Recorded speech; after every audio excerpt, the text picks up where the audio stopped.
Hello, welcome to Ken studies. हम CAPF AC के previous year paper का analysis कर रहे हैं कुछ कुछ वीडियो में। तो इसके पहले ही हम आपका पेपर 1 का 4 इयर्स का कंप्लीट कर चुके हैं, 2019, 18, 17, 16। पेपर 2 का जो है हम 2019, 18, 17 का हम कंप्लीट सॉल्यूशन प्रोवाइड करवा चुके हैं। अदरवाइज 2019 का 18 का ग्रामर, देखो हम ग्रामर का सबका सॉल्यूशन प्रोवाइड करवा रहे हैं। और एसे का जो है हम एनालिसिस बस कर रहे हैं। 2017 का हमने कंप्लीट हर पार्ट का सॉल्यूशन आपको प्रोवाइड करवाया। तो इसमें देखो, इस वीडियो में हम देखेंगे कि प्रीवियस ईयर पेपर को किस ढंग से यूज कर सकते हैं। नो डाउट आपको एज सच जो है previous year paper as such नहीं आएगा, ठीक है ना, एज सच वो वर्बेटिम नहीं आएगा। सम टॉपिक जो होते हैं वर्बेटिम आते हैं, लेकिन ये इस सेम एग्जाम का नहीं आएगा, कुछ दूसरे एग्जाम का आपका एज सच वर्बेटिम। जैसे just example, justice delayed is justice denied. तो justice delayed is justice denied ये जो है वो आपका टाइम इमेमोरियल चलता है। वो हमेशा, जैसे एजुकेशन जो है, education is the future.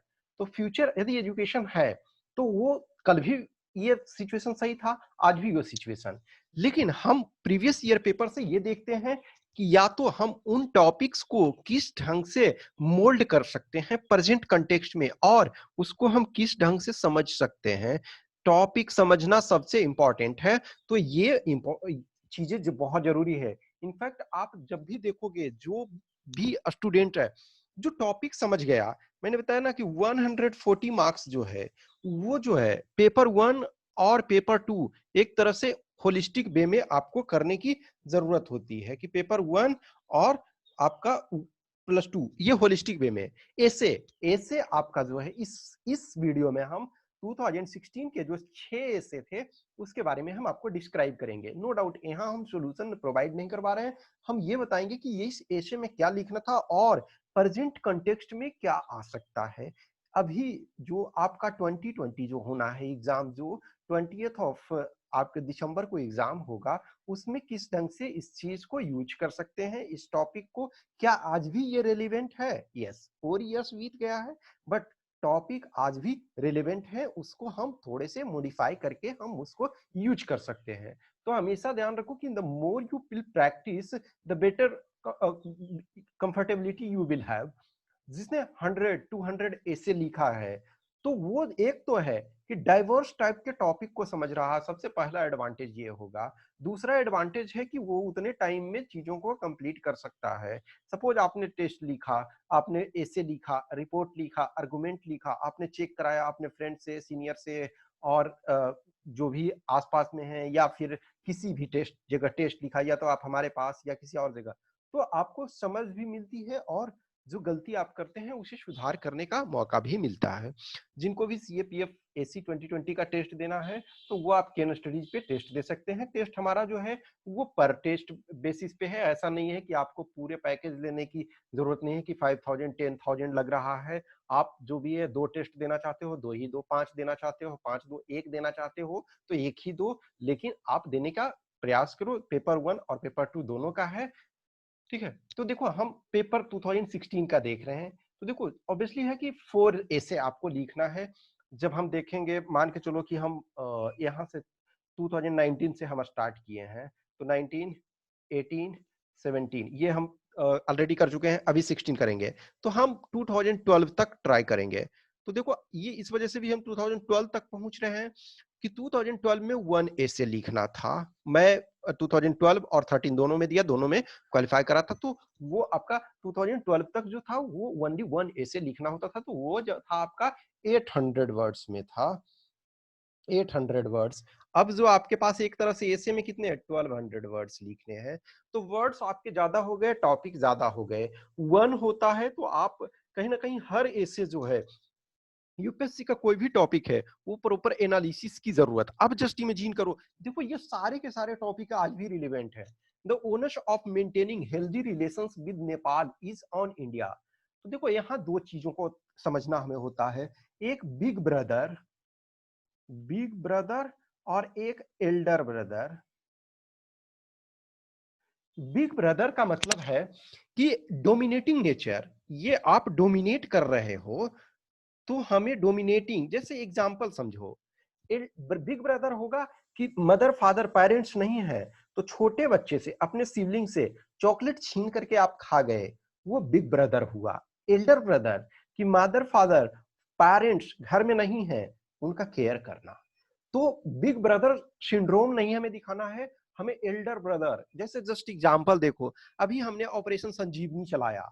Operation संजीवनी के तहत क्या हमने किया कि मालदीव्स को मेडिसिन, इसेंशियल मेडिकल इक्विपमेंट्स और सारी चीजें जो हमने प्रोवाइड कराया, that is Elder brother behaviour.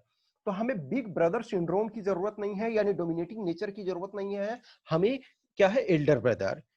तो द ओनर्स ऑफ मेंटेनिंग जो है healthy relation with Nepal is on India. अब देखो, ये एज सच ये नहीं आएगा, लेकिन ये अभी भी क्या है कि अभी जो देखो, काला पानी, लिपुलेख,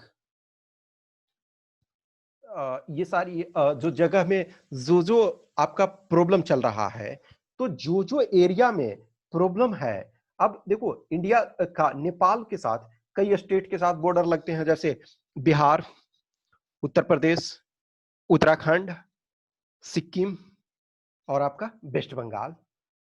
ठीक है, तो इन सारे स्टेट्स के साथ बॉर्डर लगता है।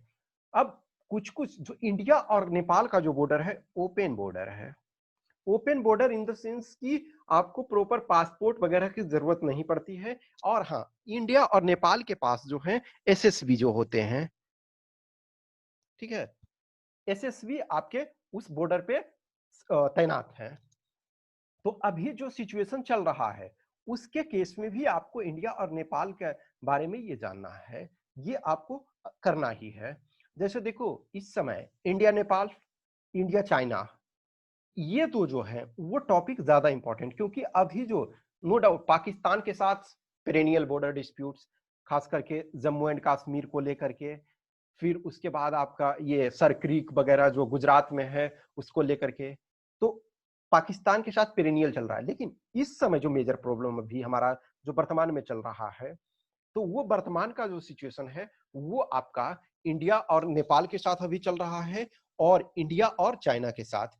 कहीं ना कहीं जो फॉरेन एक्सपर्ट हैं, जो एक्सटर्नल अफेयर्स के एक्सपर्ट हैं, वो ये चीजें सोच कह रहे हैं कि जो नेपाल का प्रॉब्लम है वो सब problem of bigger Chinese problem. क्योंकि नेपाल जो है, नेपाल ऐसे जगह सिचुएटेड है कि दो big power not only in this power in Asia, एक तरह से वर्ल्ड लेवल पे China is challenging the hegemony of America. India already super power बनना चाहता है। तो नेपाल क्या है कि एक बार्गेनिंग चीजों को ये कर रहा। अभी बहुत जो वहां के केपी शर्मा ओली हैं, उन्होंने बहुत कंट्रोवर्शियल बयान भी दिया। तो जो प्रेजेंट कंटेक्स्ट में इनका रिलेशन है, तो अभी भी एक तरह से देखा जाए कि हम अब इसमें जो भी आएगा, तो बॉर्डर डिस्प्यूट यहां मेजर आएगा।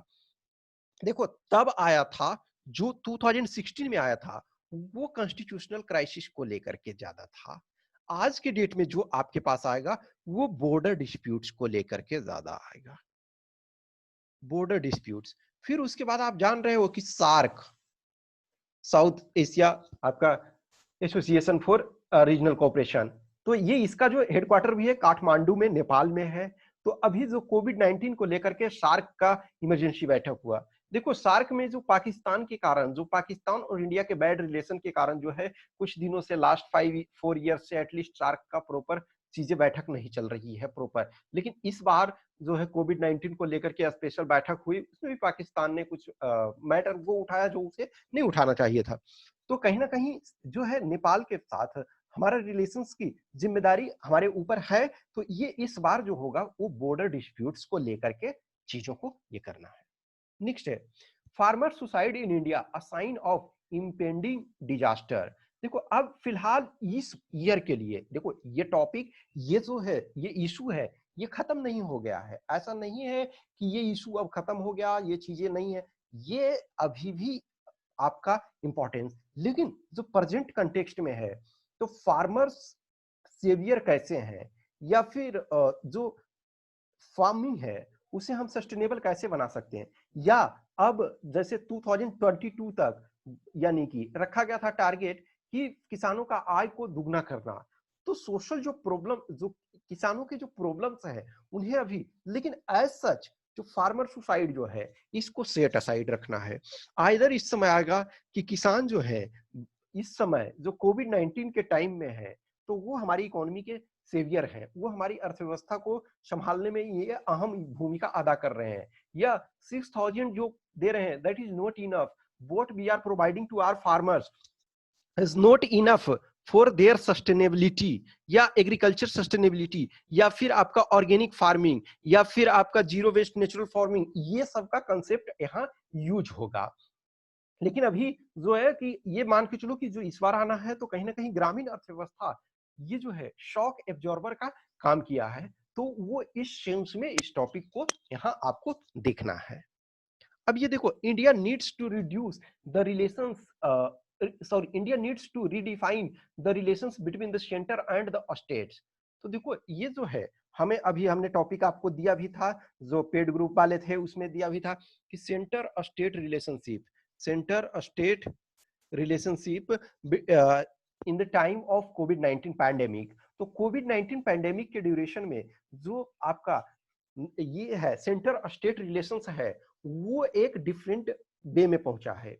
या फिर आप जो गवर्नर की भूमिका रिसेंट टाइम में देखोगे, तो गवर्नर की भूमिका पे हमेशा सवाल उठ रहे हैं। जस्ट एग्जांपल, कुछ केसेस अभी जो भी चल रहा है, कालराज मिश्र जो ये हैं, ये आपके राजस्थान के गवर्नर हैं। तो यहाँ जो क्या है कि ये प्रॉब्लम क्रिएट हुआ, ये प्रॉब्लम क्रिएट हो रहा है कि बार बार जो वहां की विधानसभा जो है, यानी अशोक गहलोत के नेतृत्व में, वो कह रहे हैं कि जो विधानसभा का सेशन चलाया जाए ताकि हम फ्लोर पे मेजोरिटी प्रूव कर पाए। ये बार बार टालते जा रहे हैं, कहीं ना कहीं ये प्रॉब्लम क्रिएट हो रहा है। फिर देखोगे कुछ दिन पहले अभी डेथ भी हो गया श्री लालजी टंडन जी, वो मध्य प्रदेश के ये गवर्नर थे, वहां भी प्रॉब्लम हुआ और कमलनाथ का गवर्नमेंट गिरा। फिर देखोगे जो आपका महाराष्ट्र में वहां के गवर्नर ने 5 बजकर कुछ मिनट पे सुबह सुबह देवेंद्र फडणवीस को मुख्यमंत्री पद का शपथ दिलाया। क्या 5 बजकर 50 मिनट में यह सुबह नहीं हो सकता था? कहीं ना कहीं वो कंट्रोवर्शियल ये में आया। तो या तो गवर्नर कहीं ना कहीं जो ये आएगा, या तो कोविड 19 के समय में क्या सिचुएशन है, तब वहां गवर्नर की भूमिका डायरेक्ट नहीं होगी, या फिर इन दिस चेंजिंग सिनेरियो या इन प्रेजेंट कॉन्टेक्स्ट जो गवर्नर की भूमिका क्या है सेंटर स्टेट रिलेशंस में, या फिर ये आएगा कि गवर्नर का office of governor is not required, या फिर ऑफिस ऑफ गवर्नर वो इसका जो इंपॉर्टेंस है, वैल्यू है, वो डिमिनिश हो रहा है, या तो वो कर्नाटक में हो या हर जगह सिचुएशन। तो अभी भी ये चीजें है। अब है, is development possible at the cost of environment. अभी आपने देखा था कि कुछ न्यूज वगैरह कि धौलागिरी जो पर्वत श्रेणी है, वो जो है उसकी चोटी आपका लुधियाना से दिख रहा था, यानी कि मोर देन 250 किलोमीटर की दूरी से पर्वत की चोटी साफ साफ दिखाई दे रही थी। इसका कारण क्या था कि जो पॉल्यूशन था, वो इन्वायरमेंटल पॉल्यूशन, जो कोविड 19 में लॉकडाउन, फर्स्ट लॉकडाउन जब स्टार्ट हुआ 24 मार्च को, तो 24 मार्च को लॉकडाउन हुआ, तो अचानक जो है सारी एक्टिविटी वो अपने जीरो पे चल गई, यानी कि मिनिमम जो इसेंशियल सर्विसेज थी वही चल रहा था, जो इसेंशियल बुनियादी सेवाएं थी वही जारी था, जो लोग इसेंशियल सर्विसेज में एंगेज थे वही बाहर जा रहे थे। तो अचानक जो था, खास करके जो वेहिकुलर पॉल्यूशन था वो ऑलमोस्ट बहुत कम हो गया था। फर्स्ट टाइम दिल्ली का जो एयर क्वालिटी इंडेक्स था वो बहुत अच्छा था, पूरे इंडिया में ये ऑब्जर्व किया गया। फैक्ट्रियां बंद हो रही थी, बंद हो गई थी, तो उसमें जो पॉल्यूशन कम हो रहा था। तो क्या ये है कि is development possible at the cost of environment? तो इसमें हमें आएगा कि this covid 19 pandemic give the opportunity to look back, हमें पीछे देखने का ये मौका दिया है।